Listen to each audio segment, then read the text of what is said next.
Hello दोस्तों, good morning.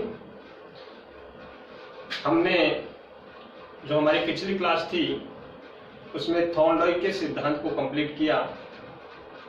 आज हम बीएफ स्किनर का जो क्रिया प्रसूत सिद्धांत है उसके बारे में परिचर्चा करने वाले हैं।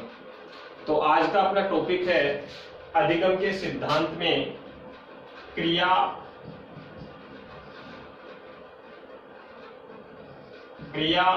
प्रसूत सिद्धांत।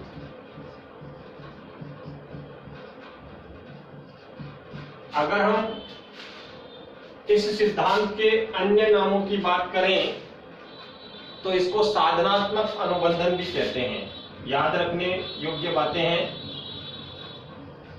साधनात्मक अनुबंधन इसी सिद्धांत का एक अन्य नाम है। इसके अलावा इसको ऑपरेंट थ्योरी भी कहते हैं।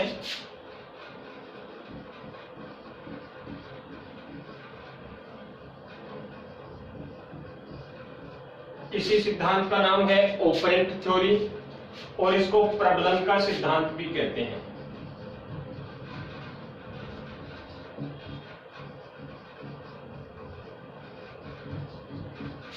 इस प्रकार से क्रिया प्रसूत अनुबंधन का जो सिद्धांत है उसी को साधनात्मक अनुबंधन या ऑपरेंट थ्योरी या प्रबलन का सिद्धांत भी कहते हैं। इस सिद्धांत को प्रस्तुत किसने किया?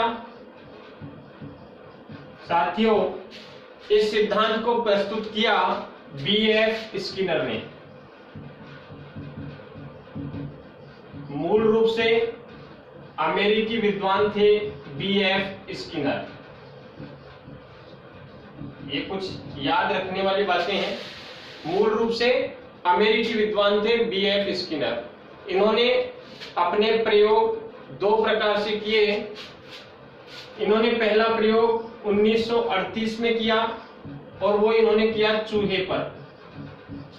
दोबारा इन्होंने प्रयोग 1943 में किया और वो प्रयोग इन्होंने किया कबूतर के ऊपर। बीएफ स्किनर ने 1938 पर चूहे पर प्रयोग किया और 1943 में कबूतर पर प्रयोग किया। आज हम बीएफ स्किनर के इस क्रिया प्रसूत सिद्धांत को ही विस्तार से समझने का प्रयास करते हैं। इस प्रयोग के बारे में पढ़ें उससे पहले इन्होंने क्या किया और क्या नहीं किया उसके बारे में थोड़ी सी परिचर्चा करते हैं। साथियों, क्रिया प्रसूत सिद्धांत को प्रस्तुत करने के लिए स्किनर ने 1938 में चूहे पर और 1943 में कबूतर पर प्रयोग करते हुए निष्कर्ष प्राप्त किया। और क्या निष्कर्ष प्राप्त किया? इन्होंने निष्कर्ष प्राप्त किया कि यदि किसी प्राणी को बिना उद्दीपक दिखाए भी किसी ऐसी अनुक्रिया से जोड़ा जा सकता है जिसके लिए आवश्यक है कि प्राणी को उस क्रिया के तुरंत बाद में प्रबलन या प्रोत्साहन मिले, तो वह प्राणी उस क्रिया को सरलता पूर्वक कर लेता है। इनका निष्कर्ष क्या था कि अगर किसी प्राणी को उद्दीपक दिखाए बिना इस प्रकार से अनुक्रिया से जोड़ा जाए कि जैसे ही वह प्राणी उस क्रिया को करता है, उस क्रिया के करने के तुरंत बाद में उसको प्रोत्साहन मिले या उसको प्रबलन मिले, तो वह प्राणी उस क्रिया को आसानी से सीख जाता है। इस प्रयोग को इन्होंने चूहे पर किया था और उन्होंने क्या प्रयोग किया था देखिए। इस प्रकार से इन्होंने एक बॉक्स का निर्माण किया। इस प्रकार से एक बॉक्स इन्होंने बनाया। इस बॉक्स को, ये भी याद रखने वाली बातें हैं, इस बॉक्स का नाम क्या था? इस बॉक्स को स्किनर बॉक्स भी कहा जाता है। इस बॉक्स का नाम क्या है? Skinner box. और स्किनर बॉक्स के अलावा इसको क्रिया प्रसूत बॉक्स भी कहते हैं।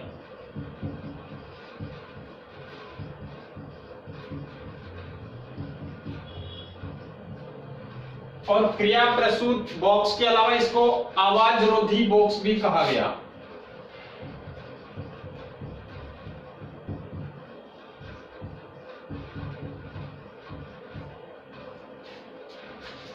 अब इस बॉक्स का निर्माण उन्होंने किस प्रकार से किया? इस प्रकार से आवाजरोधी बॉक्स उन्होंने बनाया। यहां इन्होंने एक चम्मच रूपी पात्र रखा, या इस प्रकार से इस पात्र को बनाया। यहां इस पे अनाज के दाने उन्होंने रख दिए। ये एक कटोरी मान लो, चम्मच मान लो, या ऐसा पात्र रखा जहां ऊपर इन्होंने इसमें अनाज के दाने डाल दिए। इस पात्र को उन्होंने एक लीवर से जोड़ दिया। इस पात्र को उन्होंने एक लीवर से जोड़ दिया। ये लीवर यहां पे इन्होंने लगा दिया और इसमें इन्होंने चूहे को बंद कर दिया।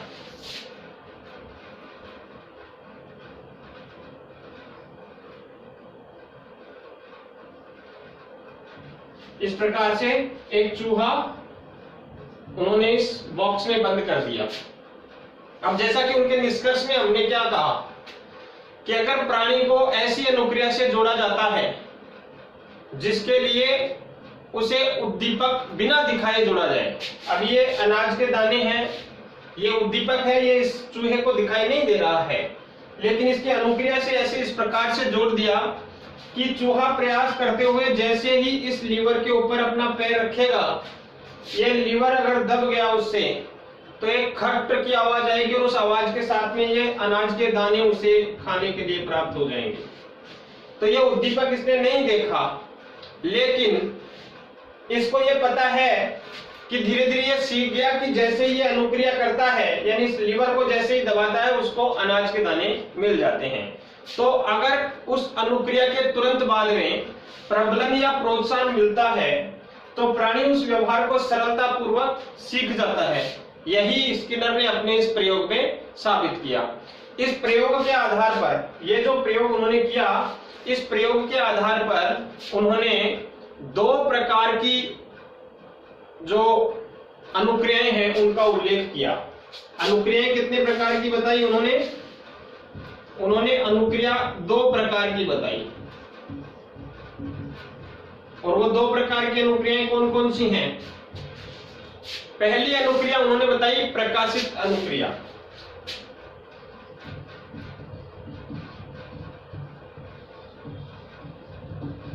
पहली अनुक्रिया बताई प्रकाशित अनुक्रिया और दूसरी अनुक्रिया बताई उत्सर्जित अनुक्रिया।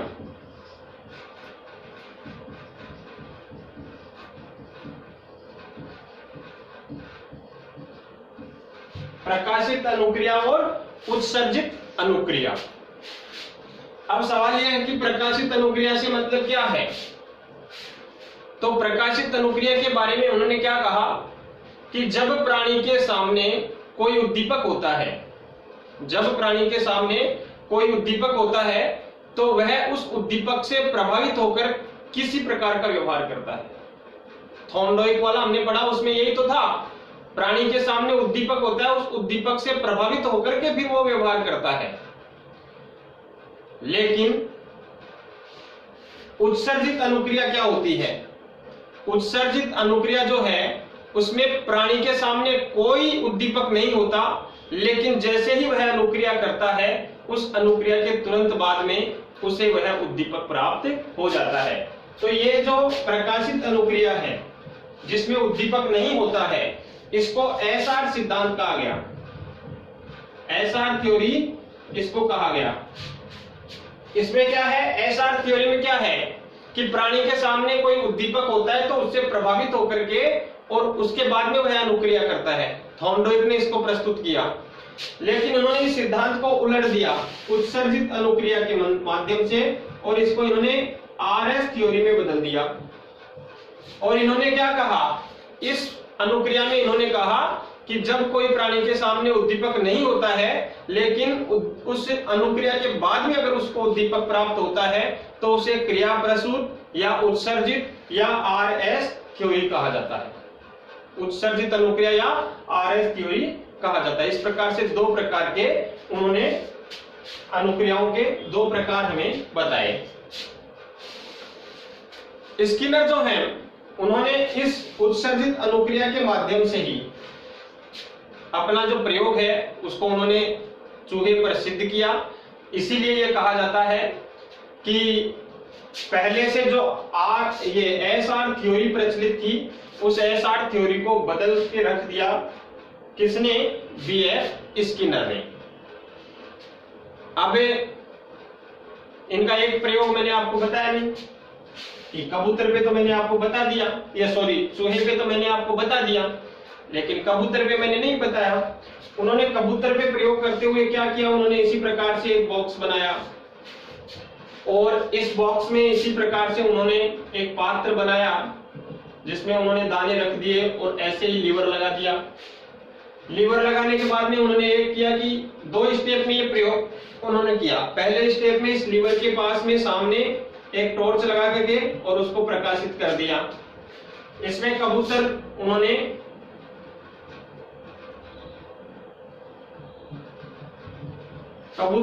जैसे इस लीवर के ऊपर चोंच मारता इस प्रकाश से प्रभावित होकर के, और जैसे इस पे चोंच मारता और ये दाने इसको प्राप्त होने लगे। अब इन्होंने इस प्रयोग का दूसरा स्टेप किया तो लीवर को उसके पीछे लगा दिया और लीवर को इसके पीछे लगा के यहां से प्रकाश उन्होंने प्रारंभ किया। तो इन्होंने पाया कि कबूतर जो है इस प्रकाश से प्रभावित होकर के यहां करके उस लीवर के चोंच मारने लग गया, जिससे उसको दाने मिलने लग गए। तो इस प्रकार से उन्होंने दोनों प्रयोग अपने सिद्ध किए। अब हम इसकी उपयोगिता के बारे में पढ़ें, उससे पहले मैं एक बार फिर से इसको थोड़ा सा दोहरा देता हूं। साथियों, हमने इससे पहले वाली क्लास जो है उसमें थॉर्नडाइक के सिद्धांत के बारे में विस्तार से परिचर्चा की।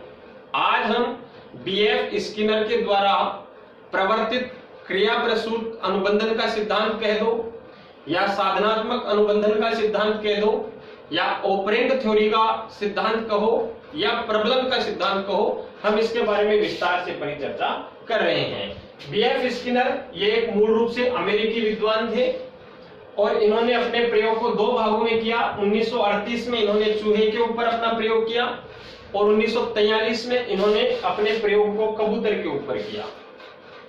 ये जो प्रयोग इन्होंने दोनों किए, इन प्रयोगों के आधार पर उन्होंने जो निष्कर्ष निकाला, उस निष्कर्ष में इन्होंने क्या कहा? इन्होंने कहा कि अगर किसी प्राणी को उद्दीपक दिखाए बिना भी अगर किसी अनुक्रिया से जोड़ दिया जाता है, हम उसको जोड़ सकते हैं, बिना उद्दीपक दिखाए किसी अनुक्रिया से जोड़ सकते हैं, लेकिन उसके लिए एक शर्त है। वो शर्त क्या है? कि प्राणी को क्रिया करने के तुरंत बाद में प्रबलन या प्रोत्साहन मिलना चाहिए। और अगर ऐसा होता है कि उसे तुरंत बाद में प्रबलन या प्रोत्साहन मिलता है तो प्राणी उस क्रिया को भी सरल पूर्वक सीख जाता है, सरलता से सीख जाता है। उन्होंने चूहे के ये ऊपर यही प्रयोग किया। उन्होंने क्या किया? एक स्किनर बॉक्स बनाया, इसमें उन्होंने दाने बाहर रख दिए जो चूहे को दिखाई नहीं दे रहे हैं, एक लीवर से जोड़ दिया। अब देखिए, इस अनुक्रिया से इन्होंने जोड़ दिया, लेकिन जैसे ही चूहा इस लीवर को दबाता उसे दाने प्राप्त हो जाते हैं, यानी जो दिखाई नहीं दे रहा है उद्दीपक, लेकिन जैसे ही यह अनुक्रिया करता है उसे यह उद्दीपक मिल जाता है। तो इस क्रिया को चूहा आसानी से सीख गया और हमेशा लीवर दबा के और भोजन प्राप्त करने लगा। कबूतर पे भी ऐसा ही प्रयोग इन्होंने किया। अपना जो प्रयोग है, इस प्रयोग के आधार पर स्किनर ने 2 प्रकार की अनुक्रियाएं बताई। एक अनुक्रिया होती है प्रकाशित अनुक्रिया, जिसको एसआर थ्योरी कहा जाता है। इसमें होता क्या है? प्रकाशित अनुक्रिया क्या होती है? जब प्राणी के सामने कोई उद्दीपक होता है तो उस उद्दीपक से प्रभावित होकर के वह किसी प्रकार का व्यवहार करता है। इसी को एसआर थ्योरी कहा जाता है और थॉर्नडाइक का सिद्धांत इसी के ऊपर आधारित है। दूसरा, उन्होंने अनुक्रिया का रूप बताया कि जब प्राणी के सामने कोई उद्दीपक नहीं होता, लेकिन अनुक्रिया करने के बाद में अगर उसको उद्दीपक प्राप्त होता है तो उसको हम क्रिया प्रसूत या उत्सर्जित अनुक्रिया या आरएस थ्योरी कहते हैं। इस प्रयोग के माध्यम से इन्होंने पूर्व में प्रचलित एसआर थ्योरी को बदल करके आरएस थ्योरी स्थापित कर दी। स्किनर ने जो ये प्रयोग किया, इस प्रयोग के आधार पर सिद्ध किया कि यदि किसी प्राणी को कोई क्रिया करने के लिए दी जाती है, ध्यान से सुनिए, यदि किसी प्राणी को क्रिया करने के लिए दी जाती है तो वह उस क्रिया को तब दोहराता है जब उसे प्रोत्साहन मिलता है। कोई भी प्राणी क्रिया का दोहराव तब करेगा जब उसको उस क्रिया के बदले प्रोत्साहन मिलेगा। अगर इस चूहे को ये क्रिया करने के बाद में अगर दाने नहीं मिलते तो ये उस क्रिया को फिर नहीं दोहराता, लेकिन इसको ये दाने मिले, इस कारण से उसने वो दोहराई। कबूतर में भी यही हुआ, यहाँ प्रकाश से प्रभावित हुआ और यहाँ जैसे ही लीवर पे चोंच मारी उसे दाने मिल गए।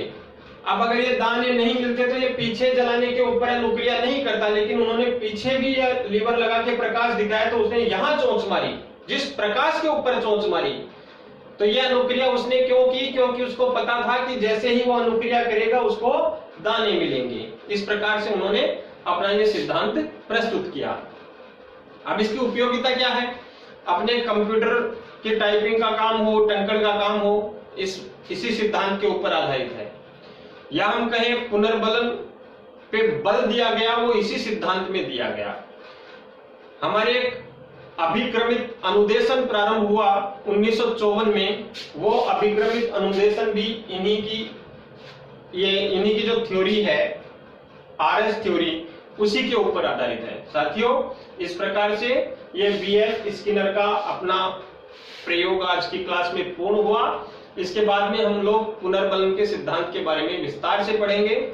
और अंत में फिर एक बार कहूंगा, अगर आपको मेरे द्वारा दी जा रही जानकारी पसंद आ रही है, आप सेटिस्फाई हो इससे, तो प्लीज इस चैनल को लाइक कीजिए, सब्सक्राइब जरूर कीजिए। धन्यवाद।